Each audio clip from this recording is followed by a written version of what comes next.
On July 30th, we got a letter from our Congressman, Andy Harris of Maryland, and I'd like to read it to you. We have previously corresponded on gun rights, so I'm writing to update you regarding the rising prominence of gun control proposals. Many members of Congress support an, quote, assault weapons ban, unquote. And for one bill pending in the House of Representatives, a, underline, mandatory gun buyback, which includes criminal prosecution for those who fail to comply. Yesterday I went out and bought an AR-15.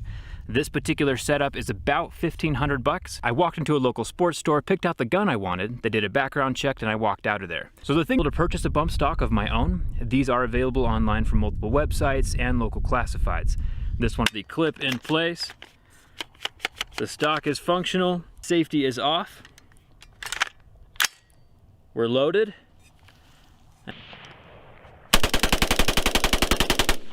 Okay. That was faster than I expected. While I'm committed to preventing gun violence, I remain a strong advocate of our Second Amendment rights. I agree with Samuel Adams, who once said, "The Constitution shall be never constructed to authorize Congress to prevent the people of the United States, who are peaceable citizens, from keeping their own guns." Many of my liberal colleagues support a ban on, quote, assault weapons, close quote, despite millions of Americans owning these popular semi-automatic rifles. In parentheses, advocates of a ban, often referred to as, quote, assault rifles, close quote, has weapons of war as if they are automatic machine guns, which, of course, they are not. Senate Bill 66, the assault weapons ban of 2019, would make it a crime to sell, transfer, or possess an assault weapon, or large capacity magazine with grandfather exceptions for those already owned.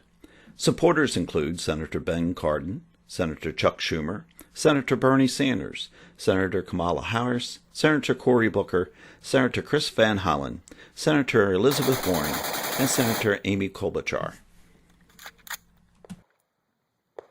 Additionally, Congressman Eric Swalwell introduced House Resolution 2959, the Freedom from Assault Weapons Act, which would also ban weapons in large capacity magazines and establish a mandatory buyback program for the millions already owned.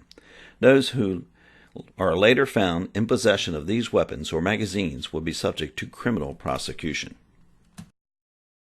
My record is clear on defending America's right to own these popular firearms.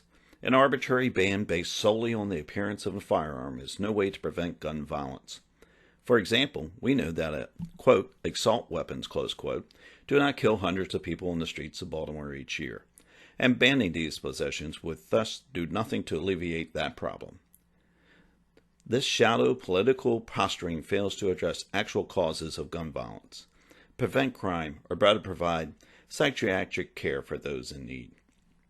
Congress must better address the causes of violence, care for the mentally ill, enforcement of the laws already on the books, and fully prosecute violent criminals illegally using firearms. In Japan, if you want to own a gun, you must pass a written exam and a shooting range test, alongside a series of mental health, drug, and criminal record tests. It has virtually eradicated gun crime. Yesterday I went out and bought an AR-15. I walked into a local sports store, picked out the gun I wanted, they did a background check, and I walked out of there. So